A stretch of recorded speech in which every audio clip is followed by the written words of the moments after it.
This is the image they tried to bury. Two flags standing side by side, the red maple leaf of Canada and the rising sun of Japan, planted at a podium in Tokyo with no American flag in sight. Not pushed to the side, not shrunk down, absent.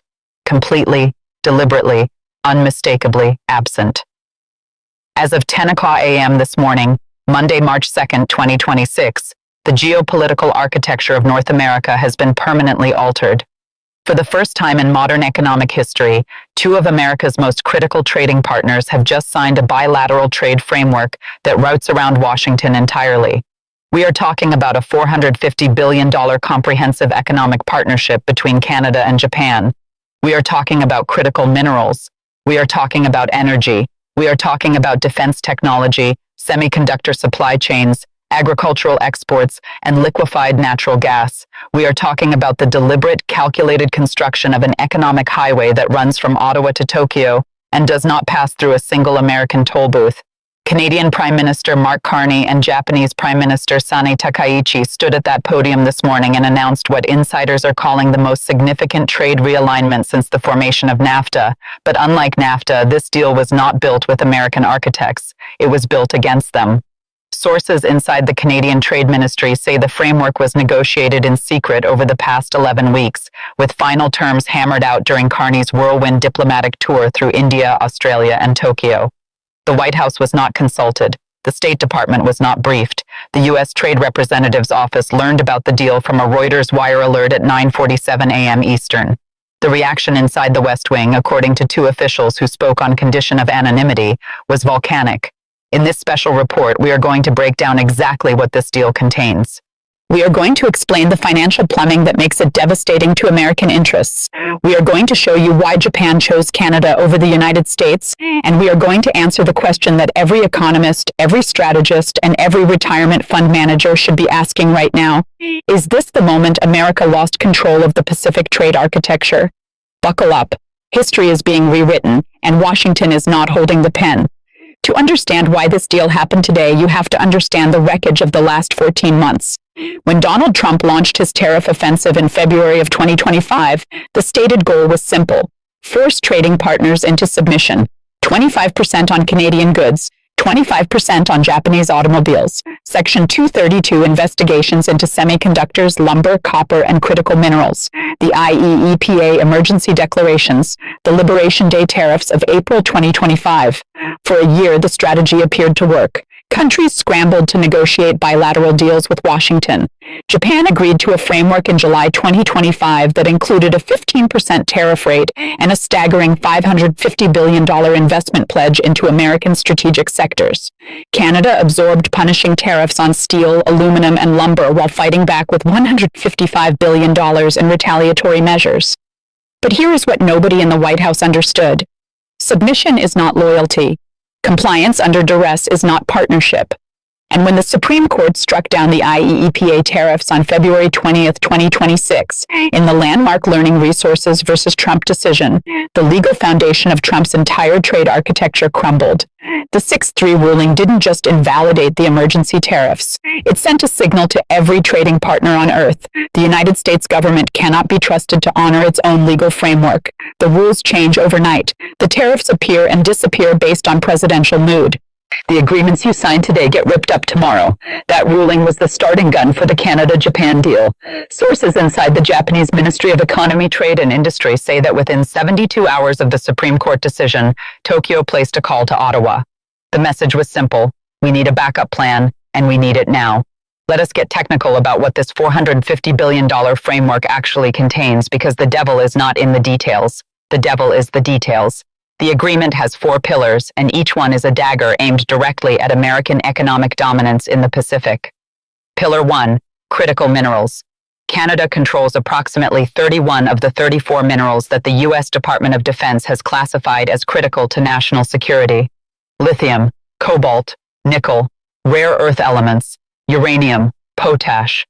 Under the new agreement, Japan gets preferential access to Canadian mineral exports at tariff rates that undercut anything Washington can offer. We are talking about a 15-year supply guarantee on lithium carbonate at $8,200 per metric ton, locked in while spot prices fluctuate between $11,000 and $14,000. We are talking about 2,000 metric tons annually of processed nickel routed directly to Japanese battery manufacturers. Japan's $550 billion investment pledge to the United States suddenly looks a lot less strategic when the raw materials feeding those investments are being locked up by a competitor. Pillar 2. Energy. Canada is the world's fourth largest oil producer and the sixth largest natural gas producer. Under this framework, Japan secures long-term contracts for 12 million metric tons per year of Canadian liquefied natural gas through a new Pacific export terminal in Kitimat, British Columbia. The contract price is pegged at a 9% discount to the Asian spot LNG benchmark. That is a direct assault on American LNG exporters who have been banking on Japanese demand to justify $40 billion in Gulf Coast terminal expansions. Those projects are now stranded assets.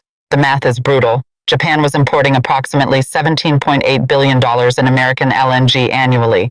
Under this deal, roughly $11 billion of that demand shifts to Canadian supply by 2029. American LNG companies lose their anchor buyer. But here is the catch, and this is where the deal transforms from a trade agreement into a geopolitical weapon. Pillar 3. Defense technology. Remember the equipment and technology transfer agreement that Canada and Japan signed on January 27, 2026? At the time, it looked like a routine defense cooperation memo.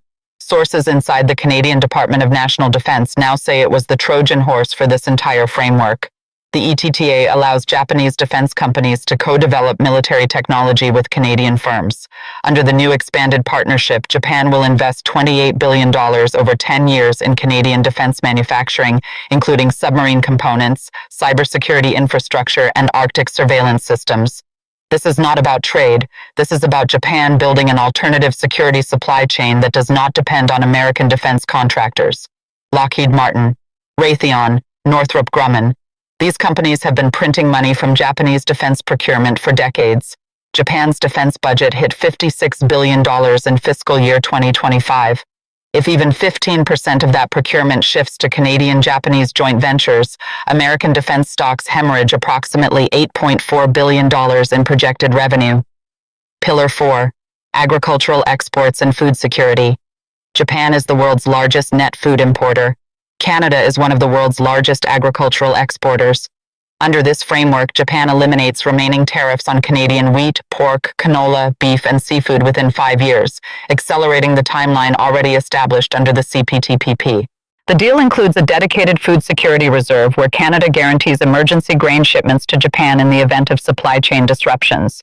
This is a direct response to the chaos of the last 2 years, where American tariffs disrupted Japanese food supply planning. Japan is effectively telling Washington, "You used food as a weapon, so we found a new kitchen." It gets worse. Here is what nobody is talking about. The $450 billion figure is not just a projection. It includes a bilateral currency stabilization mechanism. Canada and Japan have agreed to establish a direct CAD-JPY clearing facility in Toronto and Tokyo, bypassing the US dollar as the settlement currency for bilateral trade. Let me say that again for the people in the back. 2 of America's closest allies have just agreed to trade with each other without using American dollars. This is de-dollarization by 1,000 cuts. It is not China doing it. It is not Russia. It is not Iran. It is Canada and Japan, 2 G7 democracies, 2 nations with military alliances with the United States, quietly building financial plumbing that makes the greenback optional. The implications cascade. If Canada-Japan trade settles in local currencies, the demand for US dollars and Pacific trade drops. If demand drops, Treasury yields face upward pressure because foreign central banks hold fewer dollar reserves. If yields rise, the cost of financing America's $36.2 trillion national debt increases. According to estimates from former Treasury officials, every 10 basis point increase in average borrowing costs adds approximately $36 billion per year to the federal deficit.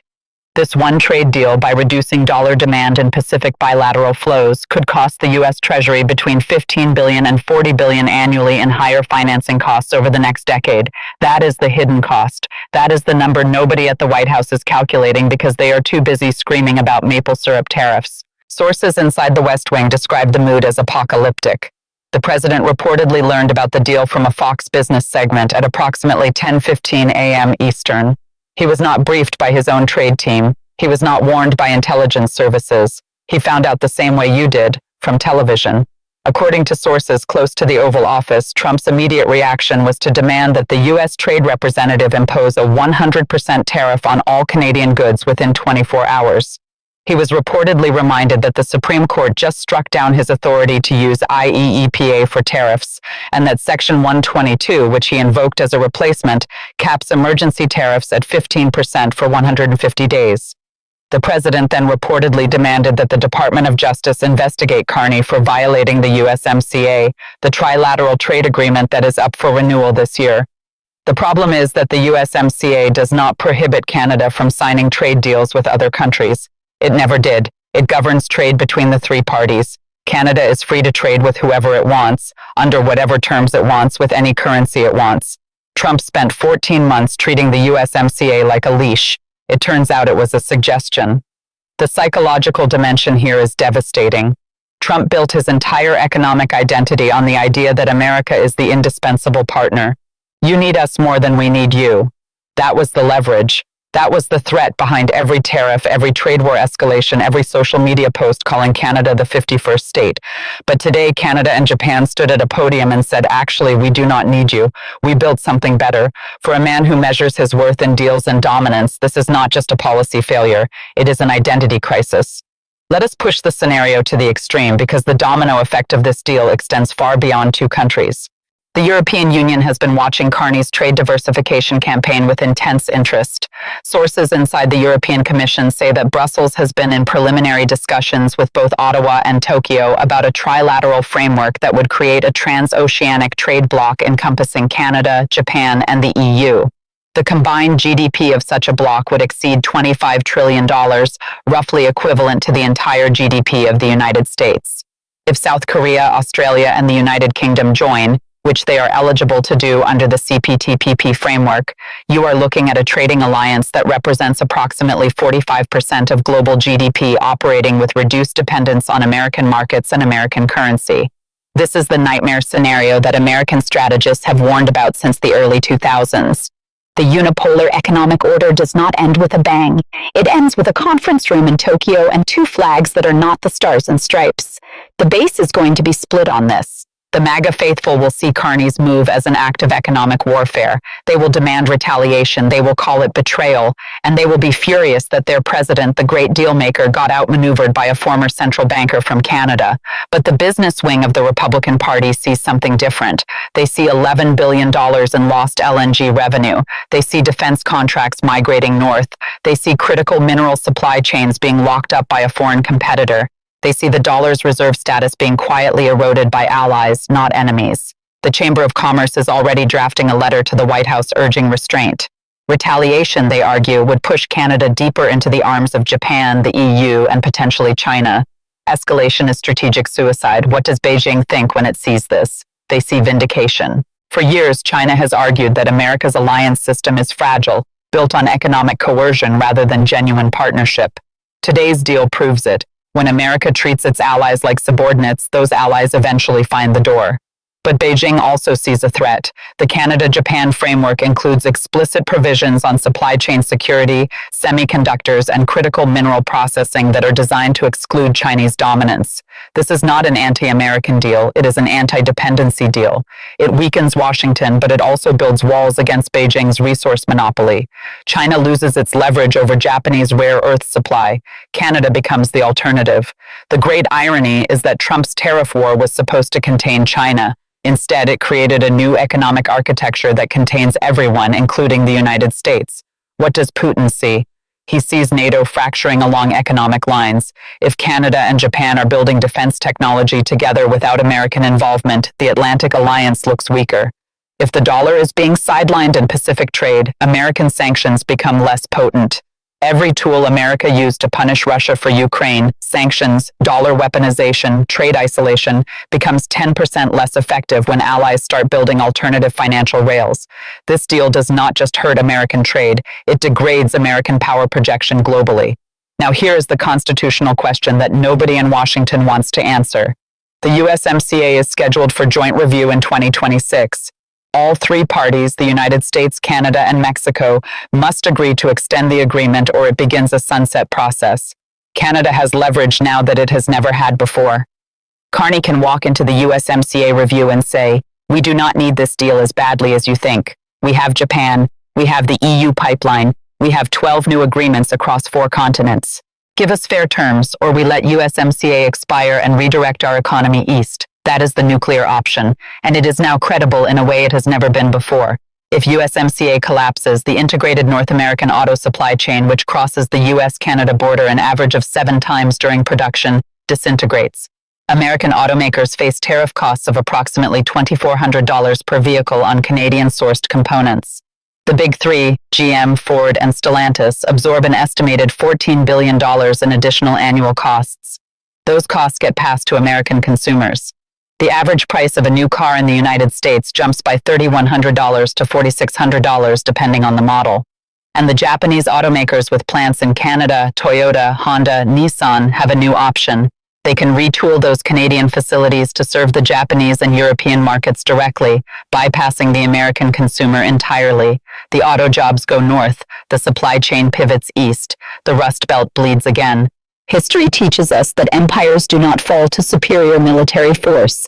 They fall when their economic tributaries find alternative rivers.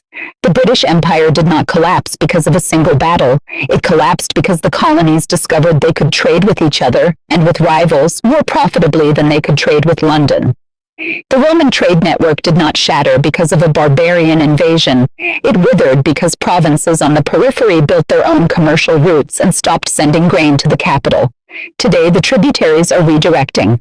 Canada, once the most economically integrated partner the United States has ever had, with 75% of its exports flowing south, is building new channels.